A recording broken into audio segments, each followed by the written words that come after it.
Olá a todos. Bom, hoje a gente começa a série que eu tanto prometi, 18 mentiras e enganos da nova era, um ataque oculto à fé bíblica.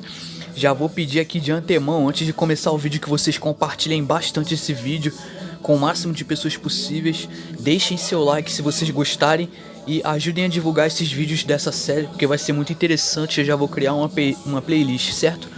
Então hoje a gente vai começar com a parte 1, a introdução, tentar entender algumas coisas.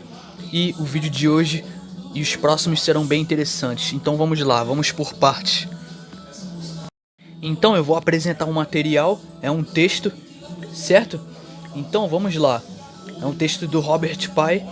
Então é o seguinte, ó, é um trabalho acadêmico e diz o seguinte, ó: os seguidores dos grupos de nova era não se consideram praticantes do ocultismo, mas eles são, mesmo não se considerando, eles são, certo?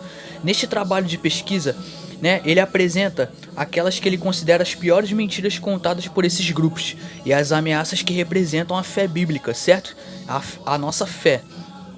Então, após 33 anos como membro de um grupo de nova era, o cara que escreveu esse material, ele aprendeu do modo mais difícil, que nenhum deles é aquilo que lhes parece, certo? Então, ele vai explicar algumas coisas. Então vamos lá. A grande obra. Bruxos, maçons, rosacruzes, cabalistas e outros dos principais praticantes do ocultismo decidiram no fim do século XVIII que, para poderem aumentar sua influência na sociedade, teriam de apresentar suas crenças em uma forma disfarçada. Assim, eles formularam um plano conhecido como Grande Obra.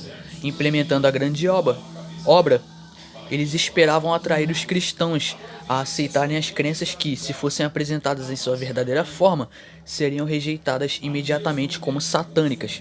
E é exatamente esse tipo de engano que entrou no cristianismo e nas demais religiões, enganando as massas. Então é o seguinte, ó, é importante a gente entender aqui o seguinte, que eles apresentam a crença deles de forma o quê? Disfarçada. Ou seja, a serpente ela age assim, de forma bem astuta, para enganar as pessoas, porque a Bíblia diz o quê? Que no fim dos tempos até os eleitos, se possível, seriam enganados, se possível, porque eles apresentam as crenças deles disfarçadas. Eles apresentam as crenças deles para as pessoas de forma bem discreta.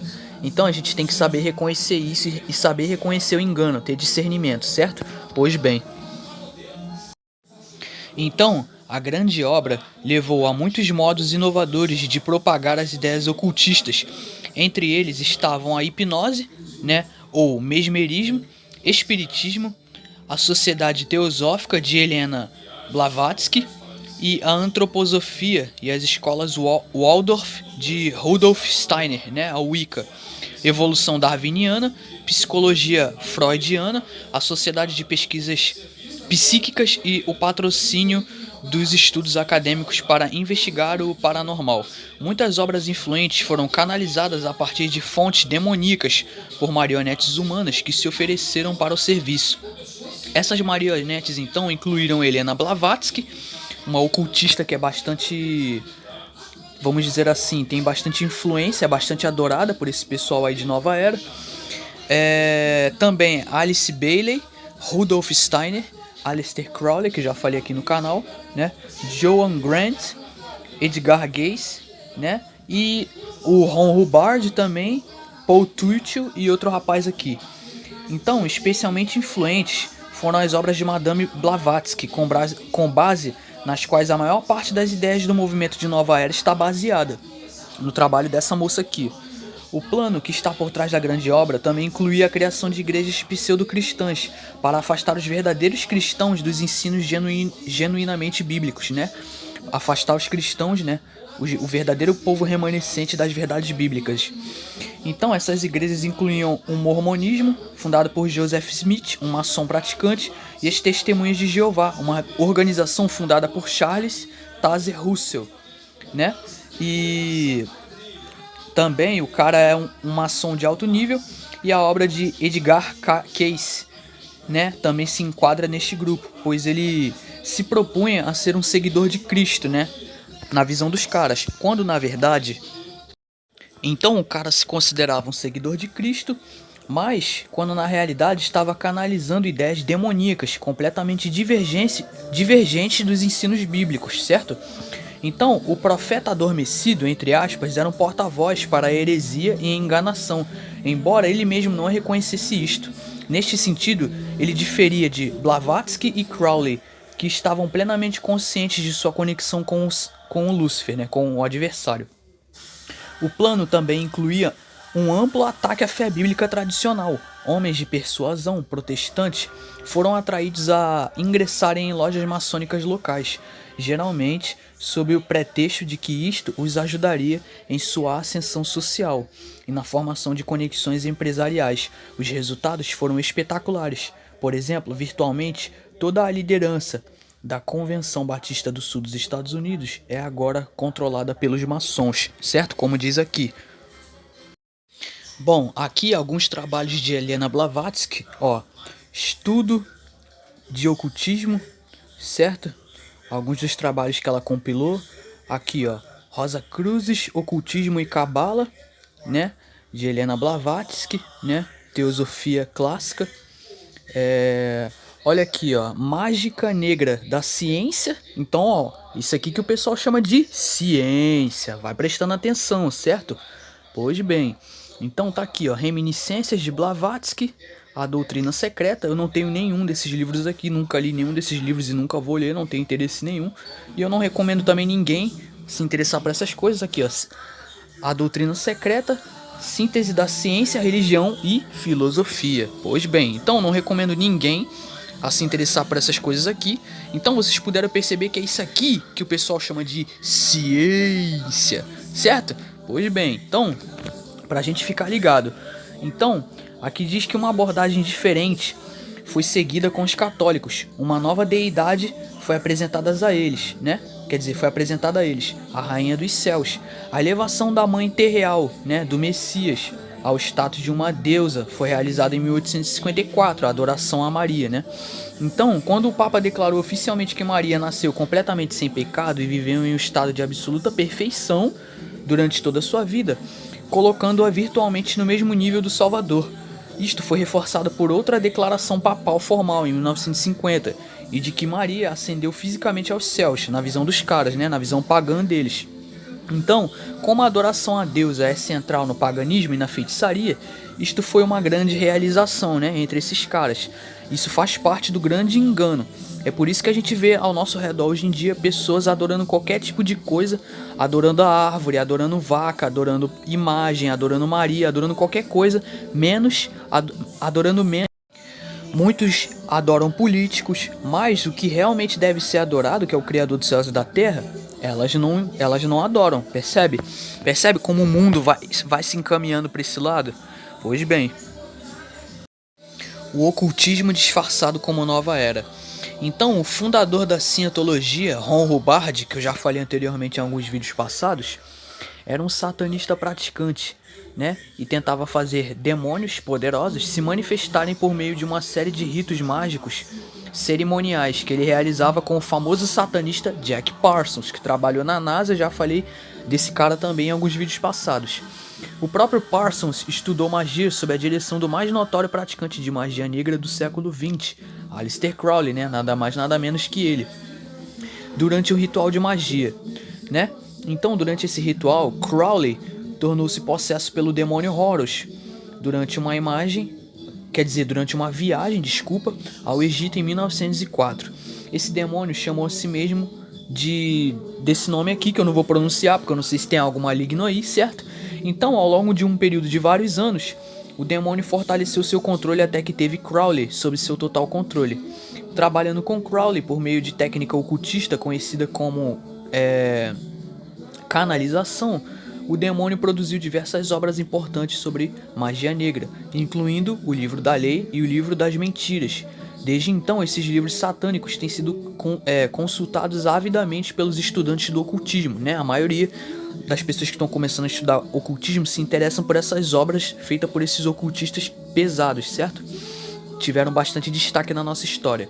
Então, a maioria dos quais faz os demônios aparecerem por meio dos rituais da magia cerimonial. Então, o fundador do grupo Ekankar, Paul Twitchell, esteve associado de perto com o Hubbard e era um estudante de longa data do ocultismo. Então, pra quem diz que isso aqui não existe, né?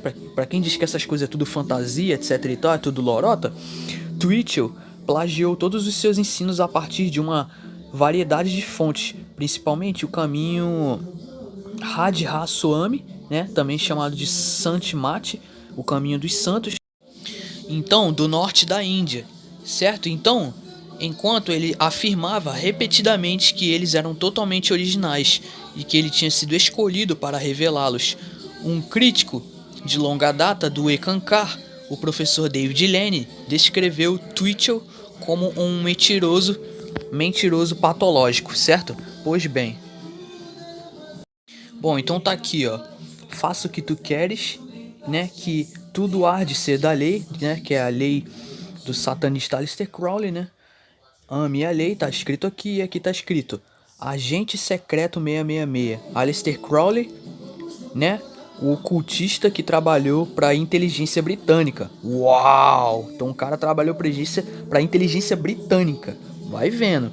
Então, aqui num livro dele escrito chamado Livro das Mentiras, ele diz o seguinte, ó: a alma é além do macho e da fêmea, e é além da morte, da vida e da morte. E aqui, né, tá a lei tão famosa dele, né? Faça o que tu queres, que tudo há de ser da lei, que é a lei que influenciou muitos cantores que fazem parte da indústria musical. Vai vendo o nível de influência que esse cara tem para esse pessoal de nova era. Então aqui vocês podem ver o Aleister Crowley lá no canto, né, numa capa, né, de um dos álbuns, né, dos Beatles. Agora eu não lembro o nome, mas essa aqui é a capa de um dos álbuns deles. E tá aqui o Aleister Crowley, né? E aqui tá outras pessoas também que eram importantes para ele de alguma forma. E aqui tá o cantor Ozzy Osbourne, também que foi influenciado por ele. Inclusive ele tem uma música chamada Mr. Crowley, então vejam as referências.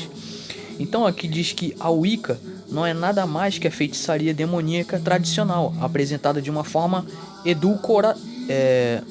edulcorada. Enquanto que os vários cultos aos anjos, que são tão comuns entre os seguidores da nova era, tem todos os objetivos de colocarem seus praticantes sob a influência de entidades demoníacas, disfarçadas de seres angelicais, né? Que a gente vai ver mais pra frente ao longo da série. O que eles estão introduzindo, a que seres eles estão introduzindo a adoração, né?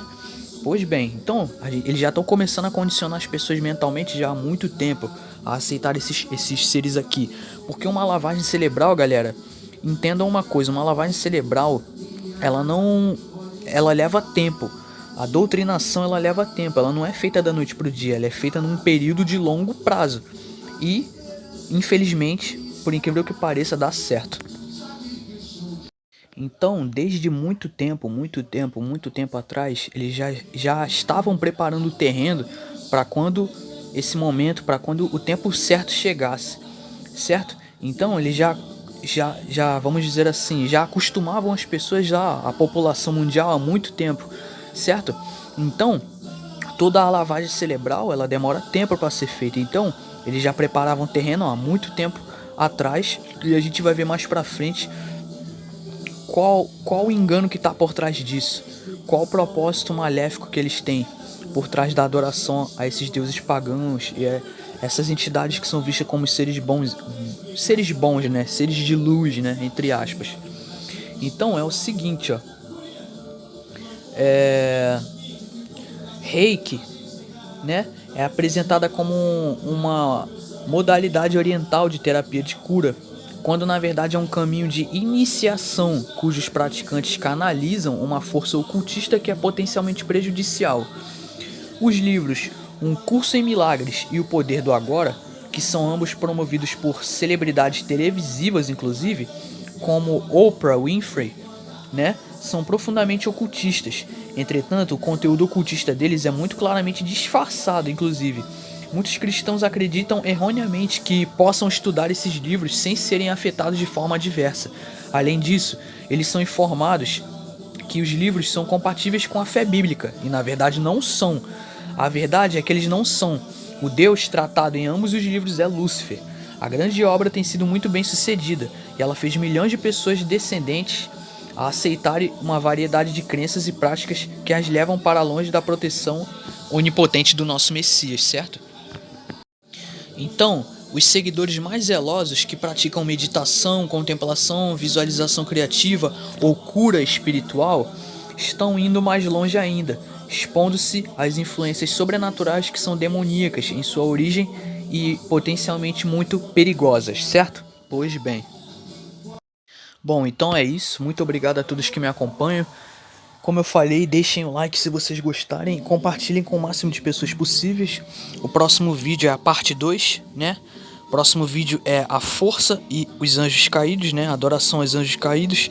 A gente vai ver o que está por trás da adoração a esses seres e como isso tudo foi preparado de antemão para esse tempo de agora. Pois bem, acho que é isso. Muito obrigado a todos. Por hoje é isso. Muito obrigado e até mais.